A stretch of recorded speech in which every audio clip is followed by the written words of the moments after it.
সবচেয়ে মজার কথাটা হচ্ছে যে আমরা ওকে ভালো কথায় বা মানে একটু রাগ করেও বোঝানোর চেষ্টা করেছি, সবভাবেই বোঝানোর চেষ্টা করেছি, কিন্তু কিছুতেই বুঝতে চাইছেন। বলছেই না যে ওই সিদ্ধান্তটা কেন নিয়েছে, কি কারণে নিয়েছে। শুধু একটাই কথা বলছে যে ও কাকে নাকি প্রতিশ্রুতি দিয়েছে। কাকে প্রতিশ্রুতি দিয়েছে সেটা তো বলবে।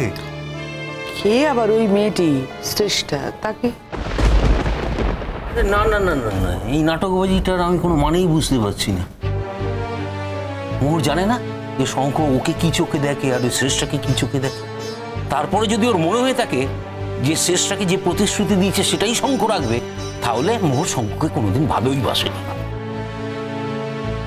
ছেলেটা আসুক, সবই তো জানতে পারবো। আমি ফোনটা করে নি, তাহলে বোধহয় প্লিজ কত দূরে আছে একটু জেনে নি।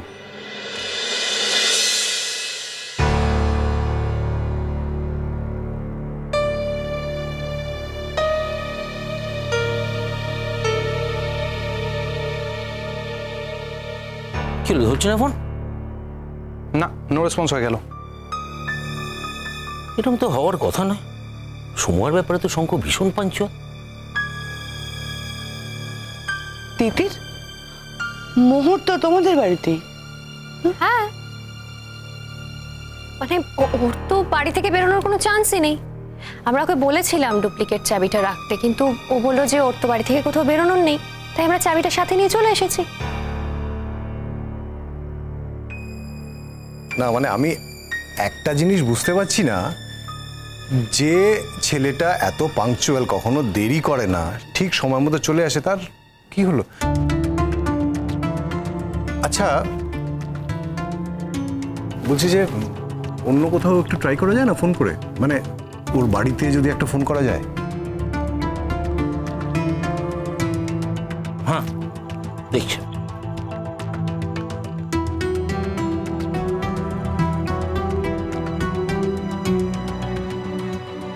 হ্যালো হ্যালো, হ্যাঁ মেজকা, বলুন। আচ্ছা শোনো না, বলছি শঙ্খ বাড়িতে আছে? না তো, ও তো আপনাদের ওখানে গেছে। কখন? তাও ঘন্টাখানেক হয়ে গেছে, মানে ধরুন ওই 9:45 নাগাদ। সেটাই তো বলছি। আচ্ছা সোজা আমাদের বাড়িতে আসবে বলেছিল কি? হ্যাঁ, তাই তো বলে গেল। আর কারোর সাথে কোনো কথা হয়েছে বাড়িতে, জানো কিছু তুমি? জানবো না কেন মেচকা, কান আছে, শুনতে পাই, চোখ আছে, দেখতেও পাই। আজ তো বাড়ি থেকে বেরোনোর সময় বলে গেল যে বিয়ে করবে, বিয়ে তোড়জোড় যেন করা হয়। আর বলো আপনাদের ওখানে যাচ্ছে, গিয়ে মিটিং করবে, আরো কয়েকটা মিটিং আছে।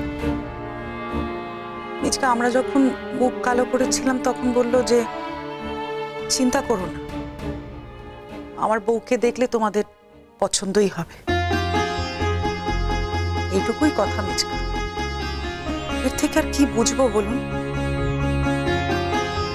আমরা তো খুব ভয় ভয়ে রয়েছি মেজকা, ও শ্রেষ্ঠার সঙ্গেই না বিয়েটা করে ফেলে। এ তোড়জোড় করতে বলছে। এই কথাটা কিন্তু একবারও বলেনি মেজকা যে শ্রেষ্ঠার সঙ্গে বিয়েটা নয়। তাহলে কি শ্রেষ্ঠার সঙ্গে আবার ওর ভাব ভালোবাসা হয়ে গেল? বুঝতে পারছি না মেজকা, কিচ্ছু বুঝতে পারছি না। আচ্ছা আপনারা কিছু জানেন? তোমরা যেটুকুন জানো আমি তো সেইটুকুনও জানি না। হ্যাঁ, আমাকে শুধু বলেছিল আজকে বাড়িতে এসে মিটিং করবে, মিটিং করে সব জানাবে। সে তো যখন আসার কথা তারপর 1 ঘন্টার উপরে কেটে গেল, এখনো পর্যন্ত সে তার কোনো পাত্তাই নেই, সে তো এলোই না এখনো। সে কি বলছেন? ও তো তাড়াহুড়ো করছিল, বাবা মার কাছে যেতে হবে, লোকজন আসবে, কিন্তু এত দেরি হওয়ার তো কথা নয়। অশান্তিতেই যে পড়েছি না, আর ভালো লাগে না। ঠিক আছে দাঁড়াও, আমি দেখছি। আচ্ছা, কলেজে একবার ফোন করে দেখবেন কি, কলেজে আছে কিনা। এইটুকু পথ আসতে তো 10 মিনিট লাগার কথা, আর যদি শঙ্খ কোনো কারণে না আসতে পারে তাহলে বোধহয় জানিয়ে দিত। হ্যাঁ মানে শঙ্খ তো এতটাই রেসপন্সিবল নয়। আচ্ছা, এমন কি হতে পারে যে ও আমাদের বাড়িতে গেছে? সেটা কি হতে পারে? মানে ও নিজেই তো আমাদের বললো যে তোমরা আসছো আজ মা বাবার কাছে, এই কথাটা যেন মোহর জানতে না পারে। ও এই ব্যাপারে মোহরকে বিন্দু বিসর্গও জানাতে চায় না। এটুকুই তো বলেছে আমাদের যে বিয়েটা ও মোহরকেই করবে, কিন্তু মোহর আগে থেকে সেই ব্যাপারে কিছু জানবে না। ও এটাও বললো যে ও আমাকে অনেক ভুগিয়েছে, আর আমি তার থেকে 10 গুণ বেশি ভোগাবো ওকে।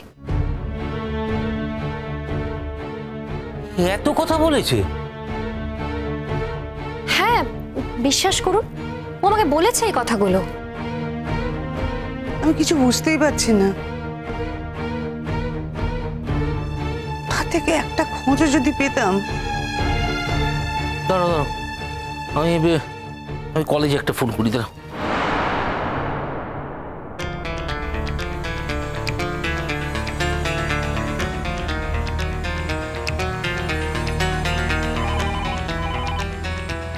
হ্যালো, আমি আদি স্যার বলছি।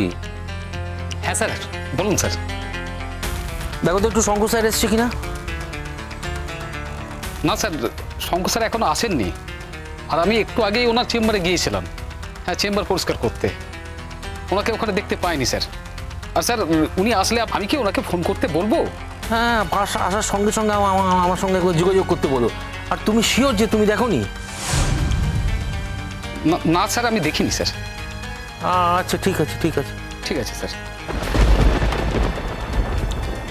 না, ও তো চেম্বারেও নেই, আর কলেজ প্রমিসেসে ওকে দেখা যায়নি।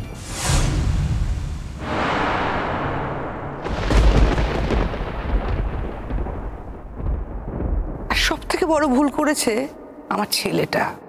ওর তো তোমার দিকে তাকানোই উচিত হয়নি। তুমি আমার ছেলেটাকে কি করলে?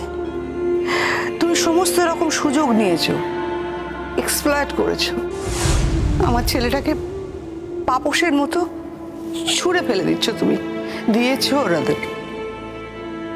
তোমার তো শ্রেষ্ঠাদের সঙ্গে বিয়ে হচ্ছে। তুমি তো আমার সমস্ত কিছু জেনে বসে আছো, তাই তো? হচ্ছে না? হ্যাঁ, হওয়াই তো উচিত। এরকম একটা মেয়ের পানিশমেন্ট এরকমই হওয়া উচিত। তোমার একমাত্র শাস্তি কি জানো? সেটা হলো শ্রেষ্ঠার সঙ্গে আমার বিয়ে হয়ে যাওয়া। আর সেই বিয়েতে তোমার ইনভিটেশন থাকা, দু চোখ ভরে তৃপ্তি করে বিয়েটাকে দেখবে কিভাবে হচ্ছে।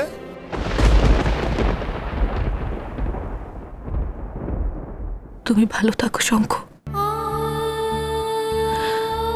তুমি শ্রেষ্ঠা ম্যামকে নিয়ে খুব সুখে থাকো। কাল তো তোমাকে সব বলেই দিয়েছি। তুমি যখন মেনে নিয়েছো সবকিছু, তাহলে তো আর কোনো চিন্তাই নেই। তুমি শুধু খুব সুখে থাকো। আমি চিরজীবনের মতো তোমার কাছ থেকে দূরে সরে যাব। শুধু তোমার দেওয়া এইটুকু সিঁদুর আমার সঙ্গে থাকবে।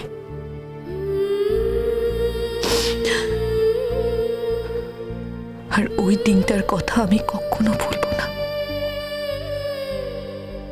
আমি তোমাকে ভালোবাসি শঙ্খ,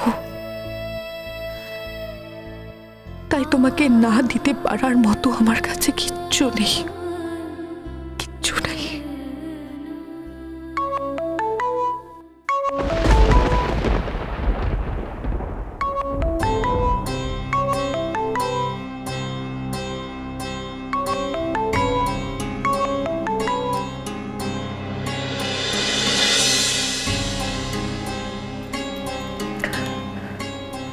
হ্যাঁ সন্ধ্যা।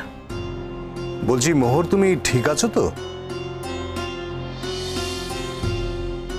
হ্যাঁ ঠিক আছে। কি করছো? কিছু না, বসে আছি। খেয়েছো? খেয়ে নেবো সন্ধ্যা। তার মানে তুমি এখনো খাওনি, তাই তো? তোমার দিদি কিন্তু এবারে রেগে যাবে, এখনই রেগে যাবে কিন্তু বললাম।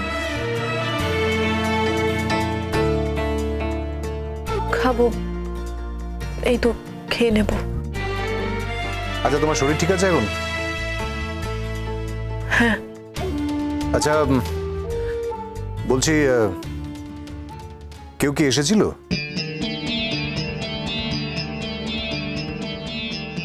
কই না তো। না। আচ্ছা, শঙ্খ এসেছিল?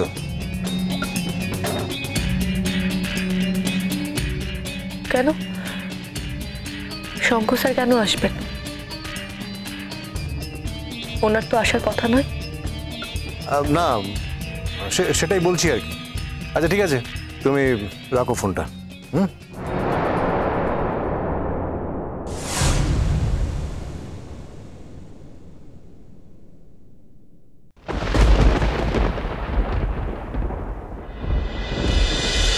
নতুন আলো একে ডাকে মোহন।